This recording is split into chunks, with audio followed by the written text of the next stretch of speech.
오늘 9번 집회 마무리를 위해서 우리 백두산 TV의 구성재 대표님 나오셨습니다. 그래서 마무리 연사로서 구성재 대표님 모시도록 하겠습니다. 백두산 TV 구성재 대표님, 옆에 계셨네요.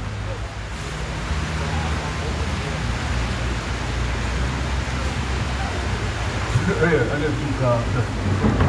집에서 나올 때는 우산 없이 나왔는데요. 네, 제가 갑자기 몇 말씀 드리도록 하겠습니다. 자, 대선 과정이 이제 시작되고 있는데요. 완전히 난리가 났습니다. 네. 뭐 야당에 이어서 여당에서 후보 교체다 뭐 간밤에 일어나고 정말 생전 보지도 못한 일들이 벌어지고 있습니다. 몇 말씀 드리도록 하겠습니다. 하도 기가 차서 일도 손에 안 잡히고 그래서 글을 하나 읽었는데 글에 이런 얘기가 있습니다. 요즘 대만에서 중국 공산당이 하고 있는 일이 도대체 무엇이냐, 그런 거에 대한 중국 전문가의 이야기입니다. 그것이 현재 지금 한국에서 일어나는 일에 대한 참고가 되지 않을까 싶어서 그거에 대해서 몇 말씀 드리고 앞으로 어떻게 될 것인가에 대해서 같이 생각해보는 그런 시간을 갖겠습니다. 아니, 중국에서 말입니다. 대만에서 중국의 침투가 상상 이상이라고 합니다. 여러 가지 일을 하고 있는데요. 우리나라에서 일어나고 있는 일이랑 똑같습니다. 네, 아주 구체적이고 체계적이고 인내심을 갖고서 중국이 대만을 잡아먹기 위해서 잠식하고 있다, 이런 내용입니다.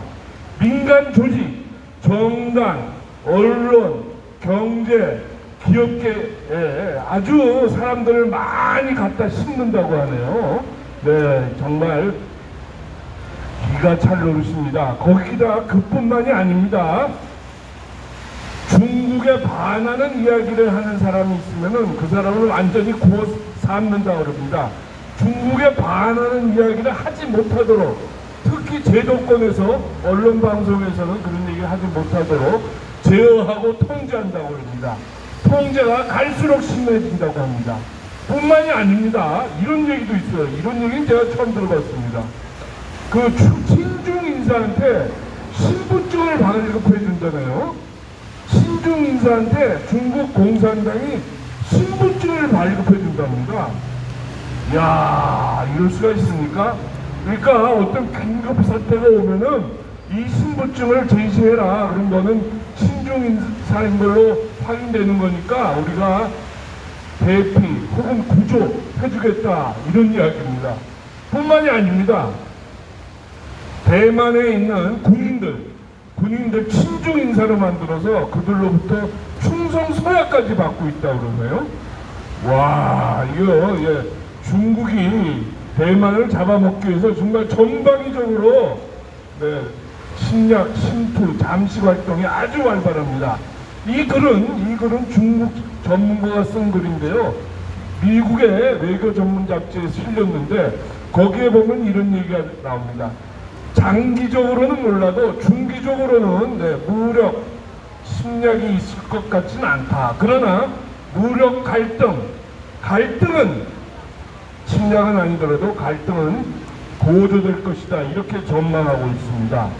야, 이걸 보면서 우리나라에서 일어나는 일들이 지금 비춰지기 시작합니다. 보십시오, 여러분. 대선 과정에서 이런 일이 있었습니까? 도대체 무슨 일이 있는 겁니까? 네. 이런 점에서 앞으로 여당에서 어떤 후보를 낼지 어떻게 될지 짐작하고 싶지가 않습니다. 짐작할 수도 없습니다. 아무런 의미가 없다고 저는 생각합니다. 근본적인 이유는 누가 나와도 지금 대선 구도를 깰 수 있는, 흔들 수 있는 그런 잠재력이 없기 때문입니다. 네? 그만큼 아까 말씀드렸듯이 중공이 대만을 잠식했듯이 이 나라에도 지금 소위 말해서 중국 공산 세력, 여기에 북한까지 합쳐서 대선 구도를 절대로 변하지 못하도록 꽉 틀어지고 있다. 이런 말씀을 드립니다. 따라서 이거 아주 위기입니다. 어떻게 해야 될지, 어떻게 하는 것이 이 나라를 살리는 길인지 우리가 정말 심각하게 생각해 봐야 합니다. 일부는 이번 대선 부정선거 투쟁의 장으로 삼아야 된다. 이런 원론적인 말씀을 하십니다. 아유, 그 말씀만큼 옳은 말씀이 어디 있습니까? 이번 대선에서 부정선거 요새 버릇없는 사람들이 참 많습니다. 부정선거 진상규명하고 부정선거의 도구들을 좀 통제하도록 압력을 넣는 방법도 하나의 방법입니다. 그러나 이런 분들도 있습니다. 이번 대선을 보이콧해야 된다. 보이콧해야 된다. 이런 얘기를 합니다. 아유, 그거만큼 옳은 말씀이 어디 있습니까? 그러면 보이콧을 하면은 보이콧을 한 후의 결과는 어떻게 되는 겁니까? 보이콧을 한다고 대선이 안 치러질 수 있습니까? 글쎄요, 여러분들은 어떻게 보십니까? 지금 우리 국민들이 깨어나고 있는 수준, 세도를 잡아서 50%라고 50%라고 할 때 깨어나지 않은 50%는 틀림없이 투표를 할 것입니다. 그렇게 되면 거기서 당선자가 나올 것이고, 그렇게 되면은 이 나라는 이재명이라는 범죄자에 의해서 그 마수에 이 대한민국이 떨어지는 그런 비극이 벌어지게 됩니다. 자, 그렇다면 우리는 어떻게 해야 됩니까, 여러분? 자유민주주의를 지켜야 된다. 부정선거 투쟁을 해야 된다. 똘똘 뭉쳐야 된다. 단결해야 된다. 다 옳은 말입니다. 방법이 없는 겁니다, 여러분. 참 큰일 났습니다, 이거. 어떻게 될지 말입니다. 여당은 저렇게 자중질환이 나서 후보도 못 내고 저렇게 분열, 갈등을 내고 있고, 이재명이라는 자는 벌써 감옥에 가야 할 자가 돌아다니면서 선거운동을 하고 있습니다. 기가 찰 노릇입니다. 자,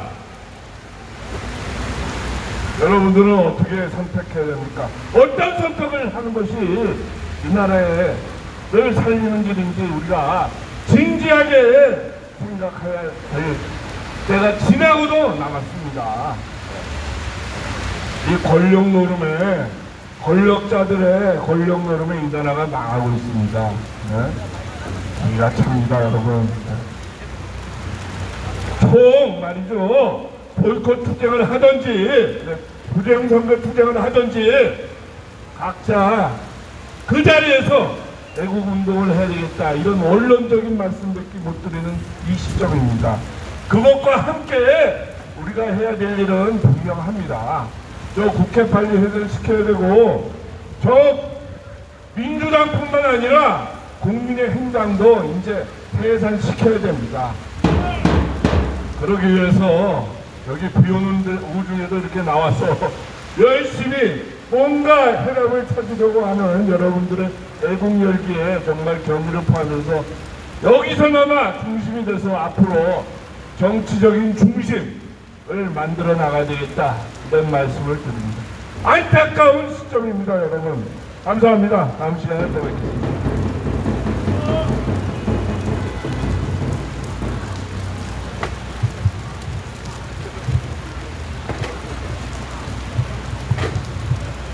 네, 오늘 마무리 연사로 수고해 주신 백두산TV의 구성재 대표님에게 응원의 박수 부탁드리겠습니다.